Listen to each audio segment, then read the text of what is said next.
Hey millionaires, so income time is coming. I recommend for those of you that get a good amount on your income tax, don't spend it on stupid stuff, guys. Don't spend it on trying to impress other people. Spend it in yourself. Take a course, go to school, learn more, get mentored. Stop trying to impress other people that don't even like you and that they don't even think of you. Sometimes it's all in our heads. We're trying to impress other people that really don't care about us. I encourage you to invest your money. Do it for yourself and do it for your family, for the future generations, for your kids and your grandkids, so they can have a better upbringing than what you had. Now, any POS system will be better than nothing, but why not go with the best? This is the reason why I have partnered with IT Retail.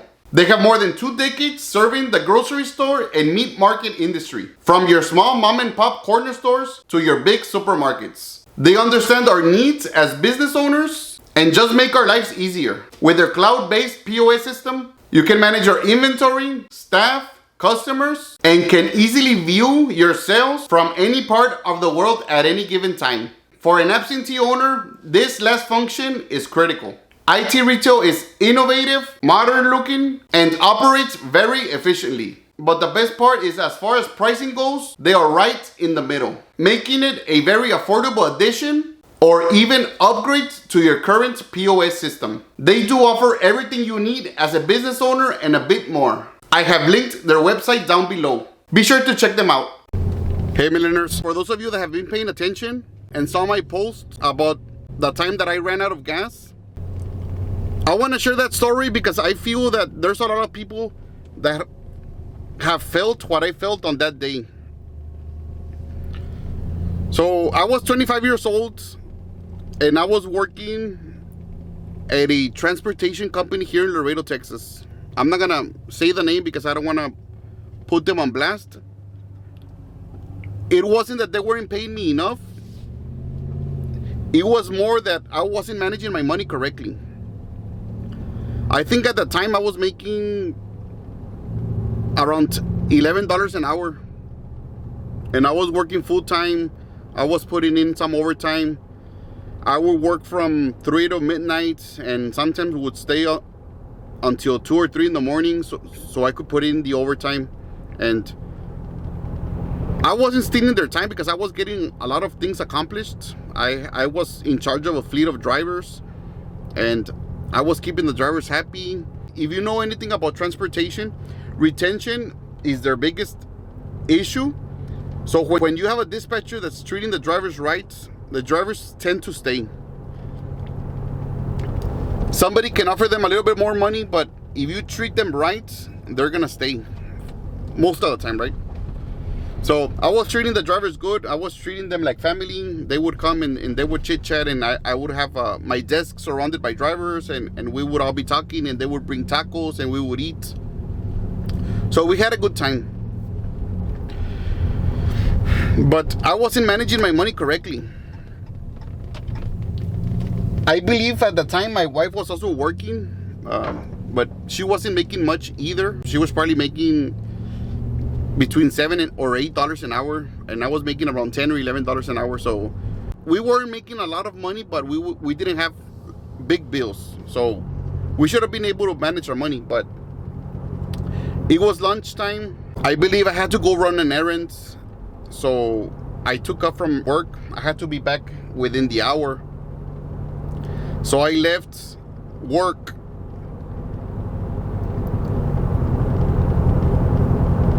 and there was a lot of traffic because I believe it was around 5 or 6. And all of a sudden I feel my car losing power and turning off. And I looked down and I noticed I had ran out of gas. I tried to restart it and to crank it and nothing. So I was in the middle of the traffic area at an intersection in Laredo. There was 18-wheelers behind me beeping and honking their horns for me to move, because since most of the drivers get paid by the mile, their time is money, so they're always in a hurry. They want you to get out of the way. They wanna have their wheels rolling, because every time the wheel rolls, every time they see a mile marker, they're getting 30 cents, 40 cents, 50 cents. Back then, right, today might be 50, 60 cents per mile. I got down out of my car, and I mean, I was 25 years old, so I always been on the heavier side. So I had a small car. I always liked the little sports cars, so I had a small car. Started pushing. Good thing that the gas station was half a block away, so I pushed my car all the way over there. As you all know, most people are in their own world, and they don't stop to help you. So a lot of people were passing by and driving by, and nobody stopped to help me. So I kept pushing and pushing and pushing, and finally I was at the gas station. So I was like, oh, at last I'm at the gas station. When I get out off the car at the gas station, I already knew that I didn't have physical money. So I already knew that I didn't have money in my wallet. I was hoping I had a few dollars in my debit card. So I checked my wallet anyway. I try to find the secret stash. I look for money, and nothing, no bills. So I checked my car for change, nothing. So I try to pass the debit card, and it won't pass, it won't go through. I didn't have any money in my debit card. I just sat there hopeless and helpless, not knowing what to do, because I could have called my dad and my mom, and I mean, they would have loaned me or given me $10 to fuel. But my dad at the time was a truck driver, so he was working. My mom doesn't drive. So I just sat there, and I didn't even bother calling anyone. I was just so fed up with my life that I was a grown man with a daughter and a son already, and I didn't have money to put fuel in my car. And I was working. I was working 50 hours a week, 55 hours a week. I was putting 15, 20 hours of overtime, yet I didn't have money. So I feel ashamed as a man. I feel helpless, hopeless. I thought, what am I doing wrong? And it was really hot, Texas heat, over 100 degrees. And I just sat there in the car. And I stopped cranking my car, because this was an old car. So the more you cranked, the more you used the battery, and then the battery starts dying, and then you start cranking it, and it starts to crank slower and slower because you're killing the battery. So I was like, I'm just gonna sit there, and every few minutes I would try to start it, hoping that it was gonna magically turn on and fill up with gas. So a man approached me, and he asked me, because he saw me standing there for a while, and I don't know why he took a while inside the store, but he saw me and he asked me, is everything all right? And I told him, no, I ran out of gas, and I mean, I don't have any money with me. And he just saw me with a smile, and I told him, can I borrow $3 so I can fuel? And give me your number, and I'm a man on my word, and I'll call you and I'll pay you.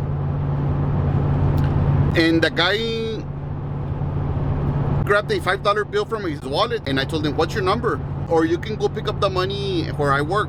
And he was like, don't worry about it. It's a gift from me to you, but in the future, if you see somebody stranded, help him out. So I shook his hand, and I see him as an angel that helped me when I was the most vulnerable and when I felt helpless. So I put the $5 of gas, maybe it was like 2 gallons of gas, and I saw a quart of gas in my tank, and my car finally turned on, and I drove back to to work. And I had mixed feelings that day. And I had never thought of it until I wrote that post. But that day really impacted my life. That occasion really, it marked me. It marked me because I was a grown man, and the answer to my problem was there right in front of me, the fuel pumps. But I couldn't fuel because I didn't have money.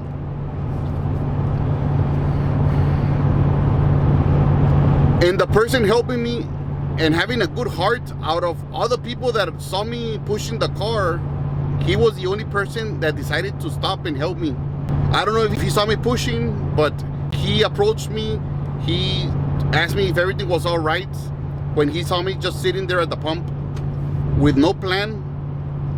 Just basically, I had just given up, and I was just angry with myself that I couldn't solve my problem. I couldn't go back to work. I couldn't do anything. Why do I share this story with you, millionaires? Why am I telling you this story? You all need to start saving your money and budgeting. And you need to stop trying to impress others. And you need to stop trying to look rich when you're not.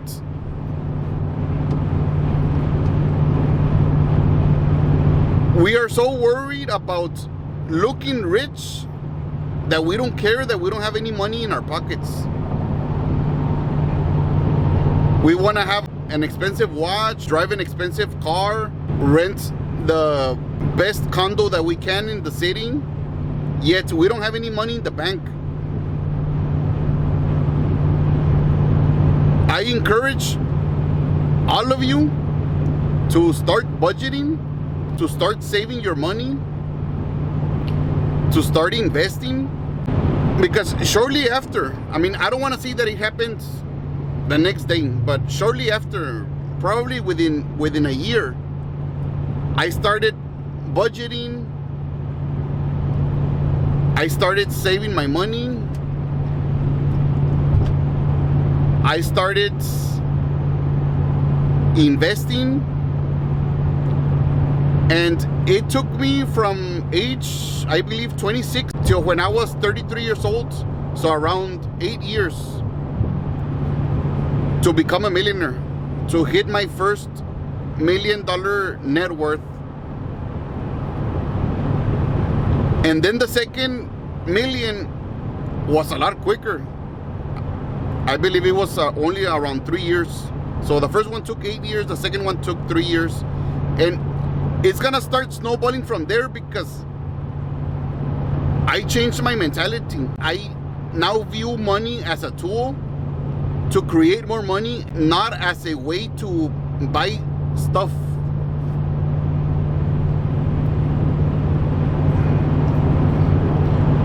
Right now, I thank God because I really don't have to worry about how much the gallon of fuel cost me. I just pass the debit card and I don't worry. I have a business where I can fuel out of that business, and I don't really have to look into how much the fuel is costing me. Now, I don't say this to brag or anything, but I say this to open your eyes and to show you that you have the power to change your life. You have the power to change your destiny. That it just takes a little bit of sacrifice and changing your mentality. And it goes a long way. The property that I showed you right now, $40,000. Or let's talk about the one that I already bought, the one in Inclán. Let's say I spent, let's call it $22,000. So I personally know people that have spent $20,000 on a new vehicle. They save the money and buy it cash outright. But after a few years, that truck is worth $5,000 and then $1,000 eventually after 10 years, let's say. So why not spend the money and buy an investment?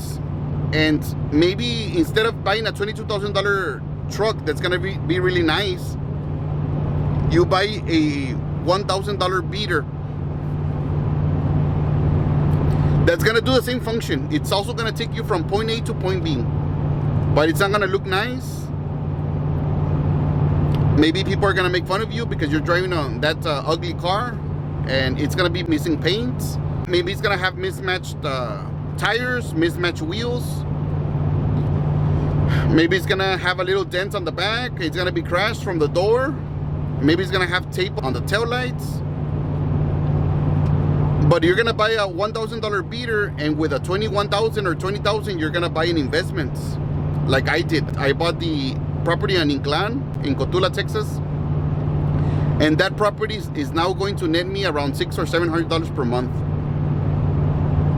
So now, if I want to, I can go and buy a new truck in payments, and that property is going to pay my truck for the rest of my life.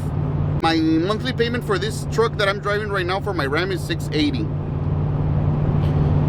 So basically, that property is going to pay for my truck, and once I pay it off in 3, 4, 5 years, I can go and buy a new truck and still have my Ram, because that property is gonna continue spitting out money for the rest of my life. And yes, you have to pay property taxes. Yes, you have to pay insurance. Yes, you might have to deal with tenants. Every now and then a tenant's not gonna pay you, but 95% of the time they're gonna pay you. Yes, you have to pay property taxes and insurance, and yes, every year they go up, but every year you can increase the rent a little bit, or every few years you can increase the rent. People have all these excuses on why they don't invest. They like to criticize landlords. They like to criticize people that invest in the stock market.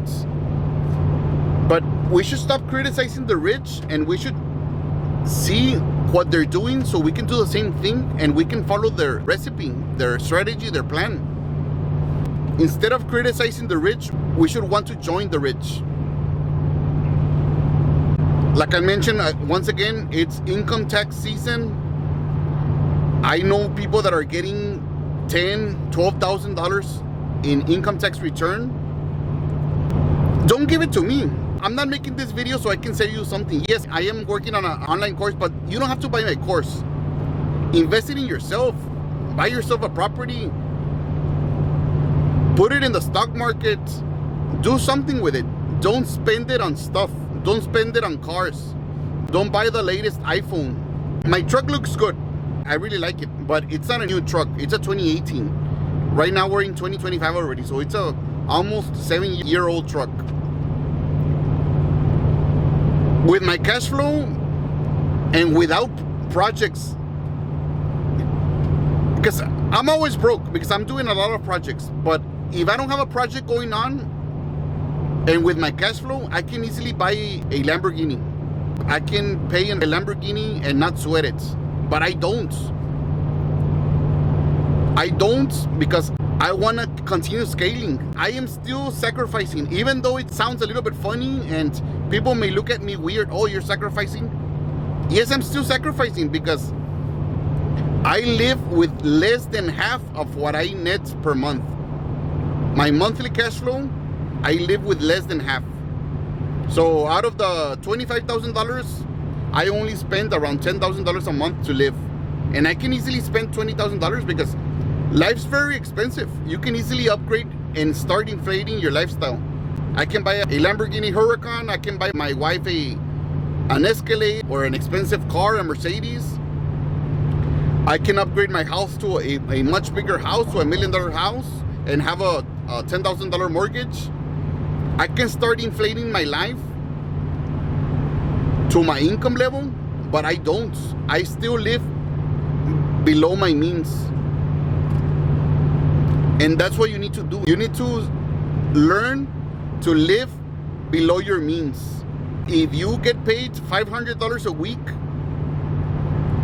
try to only spend $300 or $400 a week. It sounds easy, but it can be accomplished. Yes, it may require you to move and relocate to a smaller house. It may require you to put your children in a little bit worse school or worse school district. It may require you to not give presents in Christmas. It may require you to not have the latest iPhone, but it's gonna pay off in the future, guys. It's gonna pay off. I am here to let you know that it's gonna pay off. When I started my YouTube journey in 2017, I wasn't a millionaire.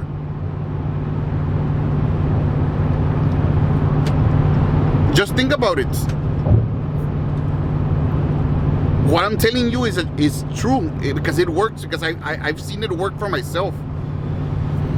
The simple stuff that I teach: envelope budgeting, managing your money, investing in real estate, buying rental properties, selling houses via owner finance, the convenience store, the check cashing business inside the convenience store, money transfers, bill payments inside the store.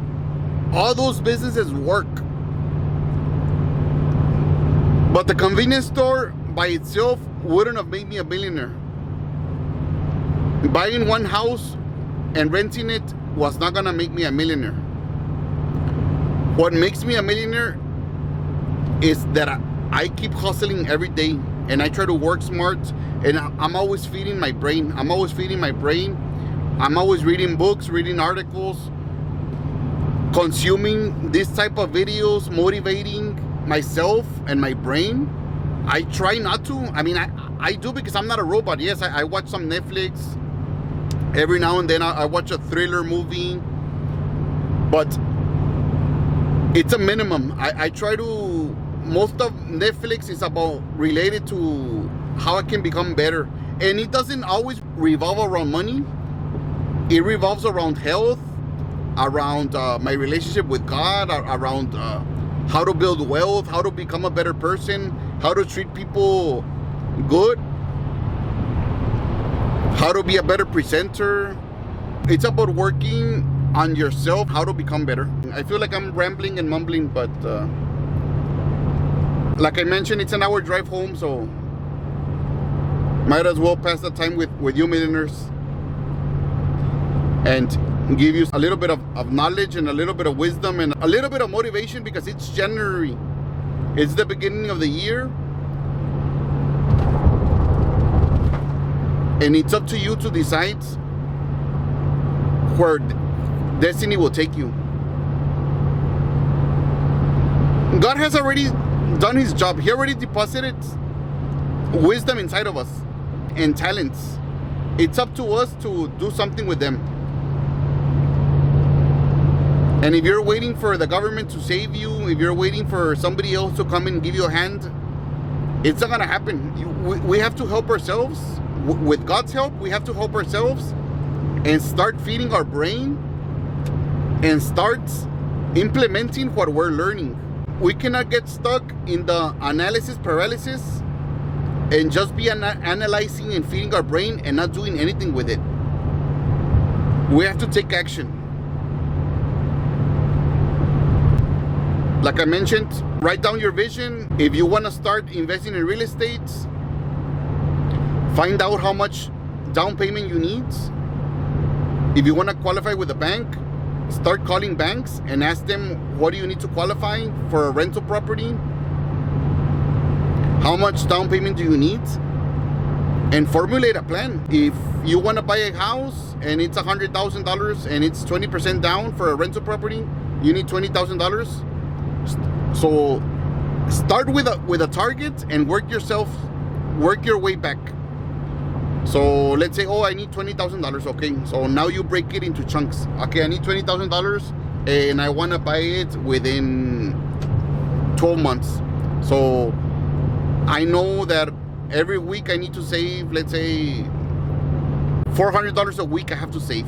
Okay, no, I cannot save that much from my job. Maybe I can squeeze out $100, but I know that I can cut some grass, or I can do some extra chores, or I can put in some overtime. I know I can bring in another $200 every week. So I'm gonna be saving $300 every week. So if I save $300 a week, it's gonna take me 18 months to come up with a $20,000. But you already know, hey, in 18 months, I'm gonna have $20,000 to invest in a property. So it changes your perspective in life. You have direction, you know where you're going, you know what you're working for, and you know the end result. What is the end result? The end result is that if you continue doing this, it's gonna start snowballing, because as soon as you get a house and rent it, especially if you pay it outright, like the one in Inclán, if you buy $22,000 cash outright and you were saving $1,200 a month from your job, now you have a family that's helping you save another $800 because you rented that property. So now you have a family, you save $1,200 and you have a family that's giving you $800. So now you're saving $2,000 a month.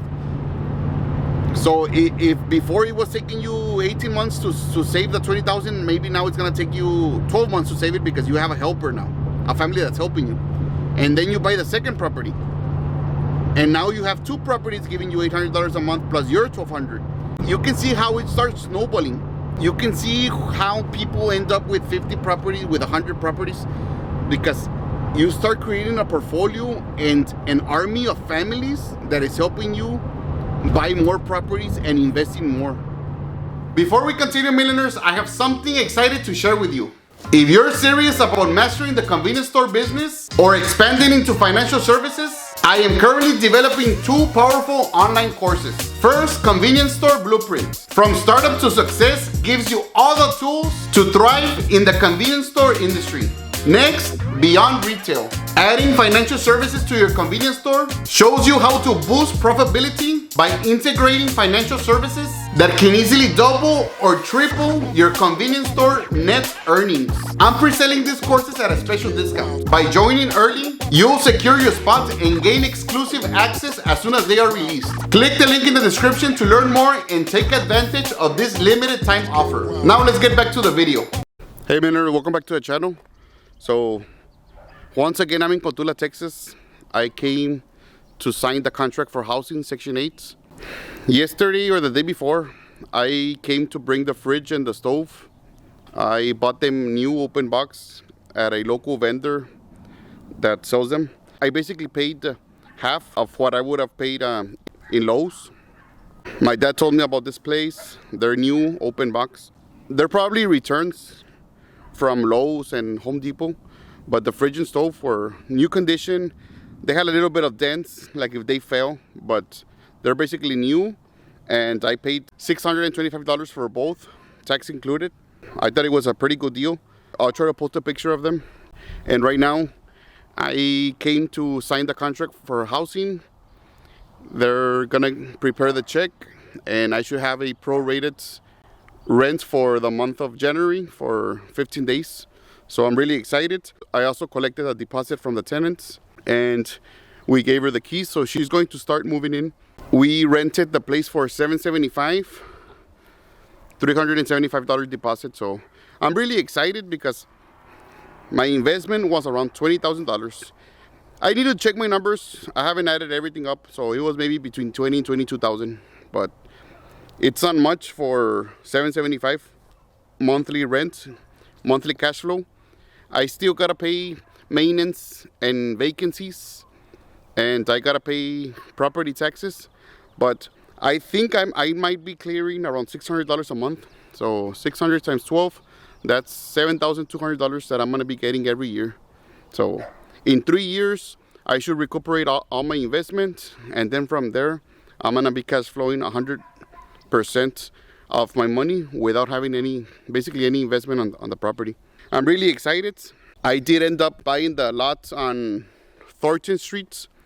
I paid $10,000 for the lot, and I spoke to the owner and I gave him a down payment of $2,000, and I'm gonna give him 5 equal payments of $2,000.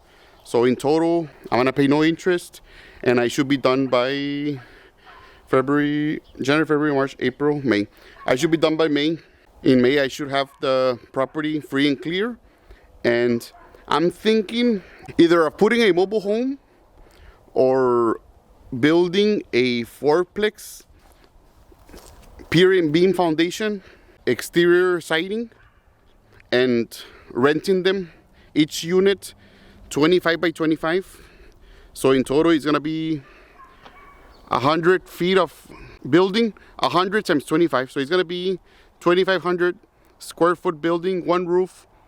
And each unit, I think I can get 2 bedrooms, kitchen and living room and dining area. So the rents are probably gonna be around $1,000. So at the end of the day, I should be grossing $4,000 a month minus operating expenses. So I'm really excited. I'm still debating what route I should take. I'm imagining the project will probably take $70,000, $80,000 to build. I'll probably be all in for, let's call it $100,000. $100,000, I'm gonna have a brand new 4-unit apartment complex. So I'm still thinking, I'm gonna run my numbers. I have an Excel where I'm gonna try to calculate all my expenses for the materials. It's a big project.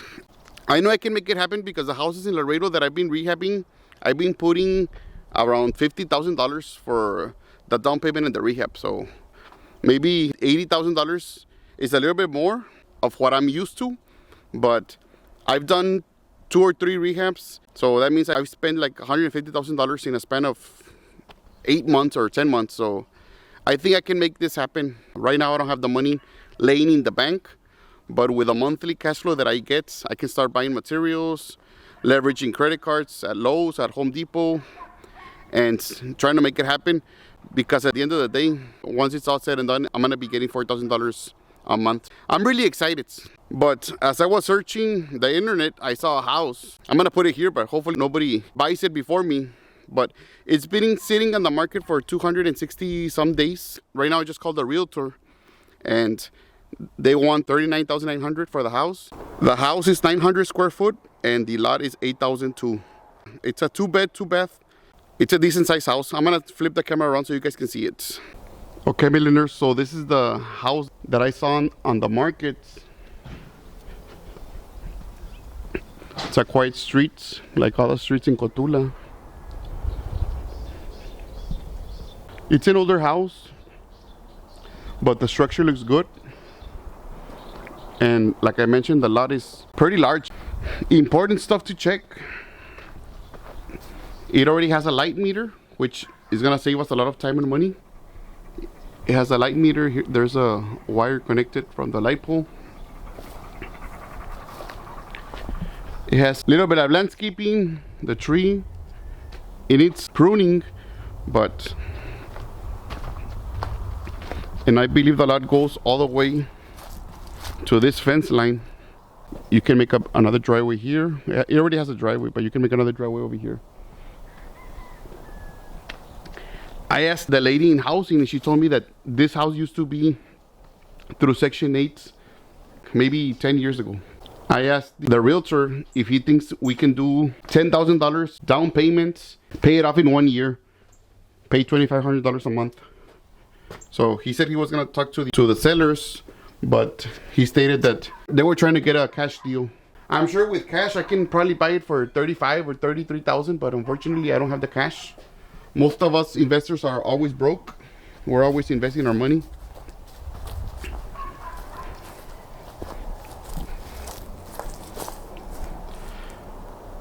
Even though it's an old house, I think it's really cute. I'm sure my daughter would like it. It has like a fantasy old story vibe to it. I think the roof is made out of sheet metals. They look kind of old, so I don't know if they're gonna need to be replaced or if I can paint them. I bought them like this and I usually just paint them, but I don't know. I don't know if this can be saved. I would have to bring my contractor. As you can see, it has window units. That looks to be the water heater. It's really small for this size house. It has the wiring on the exterior, so It looks like if they changed the wiring, because that looks fairly new.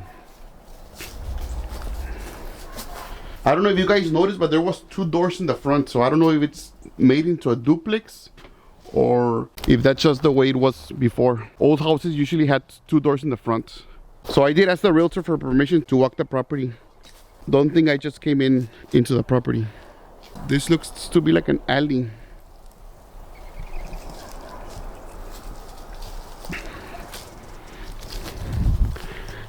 It looks like a little ranch.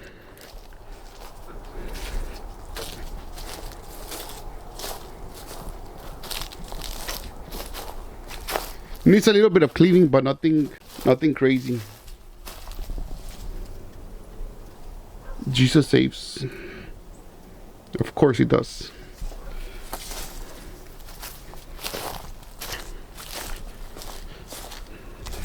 So I really like the property, to be honest. It's same price as the one by the railroads, but this one looks better. A lot of trash in here. That fence line is already next door.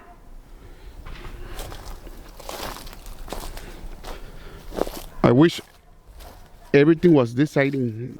I guess there's cement boards. The plumbing looks to be in very good condition, even covered.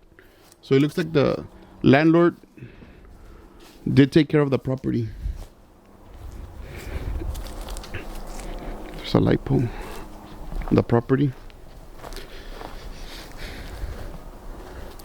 So let me know what you guys think of the property.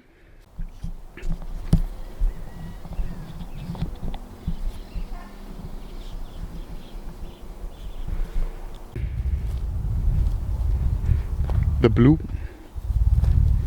I'm thinking of buying a diesel truck to be able to haul trailers and materials easier. I mean, this truck does a pretty good job. I mean, it's a heavy, but I just want a 4-door in case my family wants to ride with me.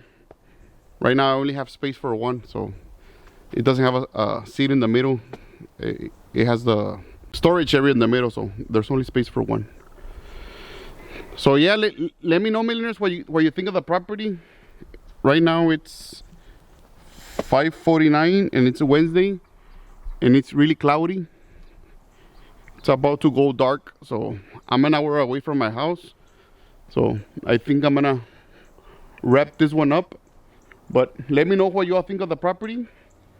Section 8, investing in rural areas is a gold mine that I just discovered. I think I'm gonna stop investing in Laredo and I'm gonna focus my time and energy in Cotulla and other surrounding cities like Encinal.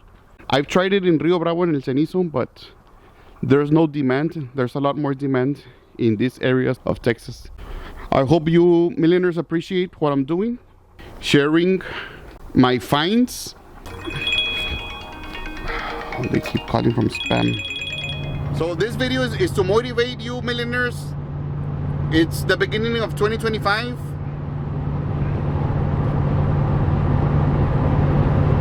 Own 2025, do something with it. Get out of the couch and get to work.